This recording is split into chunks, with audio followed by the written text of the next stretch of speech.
جاتا ہے کہ انسان کی زندگی میں ہی اس کی نیکی کا صلہ اسے مل جاتا ہے۔ غضنفر علی رات کے وقت پورے دن محنت کرنے کے بعد اپنی ٹیکسی سے بھینی بھینی بارش کا مزہ لیتے ہوئے اپنے گھر واپس لوٹ رہا تھا کہ اچانک اس کا سامنا روڈ کے کنارے کھڑی ہوئی ایک تنہا لڑکی سے ہوا۔ اپنی مخلصانہ عادت سے مجبور ہو کر اس نے اس لڑکی کی طرف مدد کا ہاتھ بڑھایا، لیکن وہ اس بات سے بے خبر تھا کہ کبھی کبھی ان کی نیکی کا صلہ ایک بہت بڑی مصیبت کی شکل میں ان کے سامنے آتا ہے۔ غضنفر نے اپنی محنت کرنے کے بعد جب آج کی رقم دیکھی تو وہ بہت خوش ہوا۔ دراصل اسے اپنی ماں کا علاج کرانا تھا اور اسی لیے وہ گھر سے ہاسپٹل جانے کا ارادہ کر رہا تھا۔ جیسے ہی راستے میں جانے لگا تو اچانک اس نے دیکھا کہ روڈ پر ایک لڑکی تنہا کھڑی ہوئی ہے۔ اپنی مخلصانہ عادت کی وجہ سے اس نے گاڑی کا رخ اس لڑکی کی طرف موڑ لیا کہ شاید اسے کوئی مدد درکار تھی۔ شاید بارش میں بھیگنے کی وجہ سے لڑکی کے کپڑے اتنے بھیگ چکے تھے کہ اس کے بدن سے چپک گئے تھے اور اسی لیے وہ لڑکی بہت زیادہ نروس تھی۔ بہن، آپ کہاں جانا چاہتی ہیں؟ جہاں بھی جانا چاہتی ہیں آپ گاڑی میں بیٹھ جائیں، کافی اندھیرا ہے، یہاں تنہا کھڑا ہونا مناسب نہیں ہے، جہاں آپ کہیں گے میں ڈراپ کر دوں گا۔ غضنفر کی آنکھوں میں احترام دیکھ کر اس نے اس پہ بھروسہ کیا اور چپ چاپ گاڑی میں بیٹھ گئی۔ رات کی گہری خاموشی کی مانند گاڑی میں بھی گہری خاموشی تھی۔ لڑکی بار بار اپنے بدن کو دوپٹے سے ڈھکنے کی کوشش کر رہی تھی۔ گاڑی کے فرنٹ ویو مرر سے اس کی معصوم آنکھوں سے اس کے چہرے کی معصومیت بھی بالکل صاف لڑکی کی پریشانی کو دیکھ کر غضنفر نے گاڑی کا ہیٹر تھوڑا سا بڑھا دیا تھا، جس سے لڑکی کے کپڑے کافی حد تک سوکھ چکے تھے اور اب اس کے چہرے پر پھیلی نروسنس کی جگہ سکون اور اطمینان نے لے لی تھی۔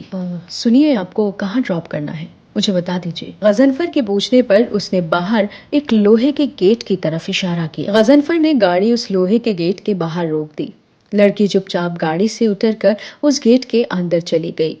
بنا شکریہ کہے اس کی طرف دیکھے اس کا یہ رویہ عجیب تو تھا، لیکن غضنفر کو اس کی مدد کر کے اچھا لگا، اسی لیے وہ من ہی من مسکراتا رہا۔ لڑکی کے جانے کے بعد بھی گاڑی میں چمیلی کی خوشبو پھیلی ہوئی تھی۔ غضنفر کو لگا کہ ایک نارمل ملاقات تھی، لیکن اسے احساس تب ہوا جب اسے رات کو ایک خواب آیا۔ وہ ایک سنسان سڑک پر رات کے وقت چاروں طرف پھیلے ہوئے اندھیرے میں اور 14ویں کے چاند کی روشنی میں اکیلا چل رہا ہے۔ تھوڑی دیر بعد وہی چمیلی کی خوشبو اس کے پاس پھیل گئی اور وہ لڑکی اس کے ساتھ ساتھ چلنے لگی۔ وہ آج پہلے سے بھی زیادہ خوبصورت لگ رہی تھی اور اس کے اندر سے وہی روپیلی سی روشنی نکل رہی تھی۔ تم کون ہو؟ میں تمہیں نہیں جانتا، لیکن میں تمہیں جاننا چاہتا ہوں۔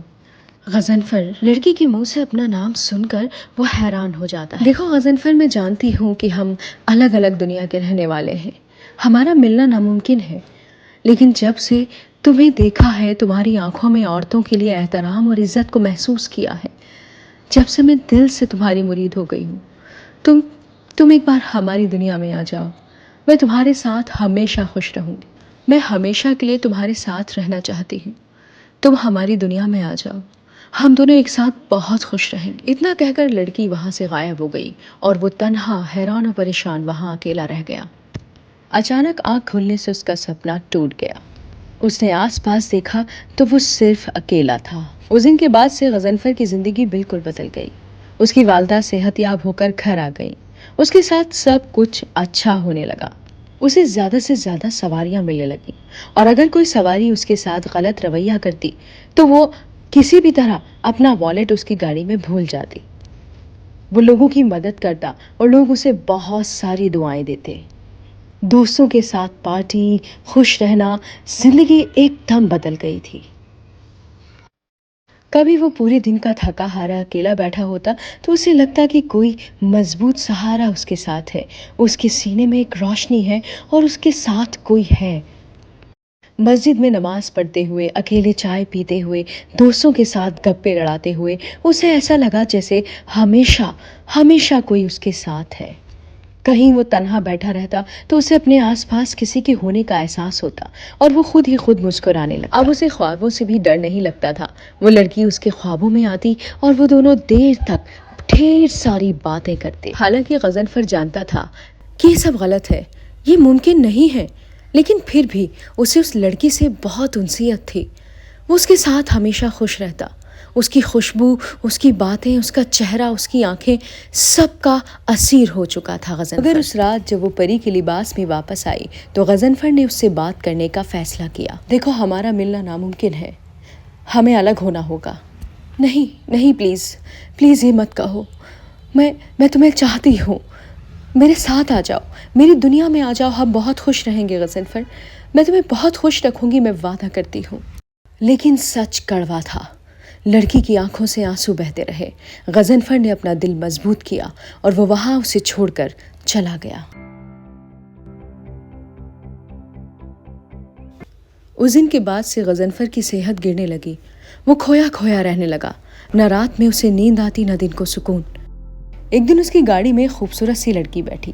دونوں نے آپس میں 2-4 باتیں کی اور دونوں ہنسنے لگے. غضنفر بھی کسی حد تک اپنی پریشانی کو بھول گیا تھا، لیکن اسے اندازہ نہیں تھا کہ اس کے ساتھ کیا ہونے والا ہے. رات کو خواب میں وہی جن لڑکی اس کے سامنے آئی. وہ بے حد غصے میں تھی. اس نے غضنفر سے چلا کر کہا کہ اگر تم نے کسی اور کی طرف نظر اٹھا کر بھی دیکھا تو میں تمہاری جان لے لوں گی. آخر کار اس کی والدہ نے اس کی گرتی حالت کو دیکھ کر اسے ساری بات معلوم کی اور اسے اپنے ساتھ مولانا صاحب کے پاس لے گئیں. مولانا صاحب نے اسے کچھ تعویذ دیے اور کچھ دعائیں بتائیں اور اسے ایک رات عمل کرنے کے لیے کہا. اس رات غضنفر جانماز پر بیٹھ کر عمل شروع کرنے ہی والا تھا کہ اچانک تیز ہوائیں چلنے لگیں.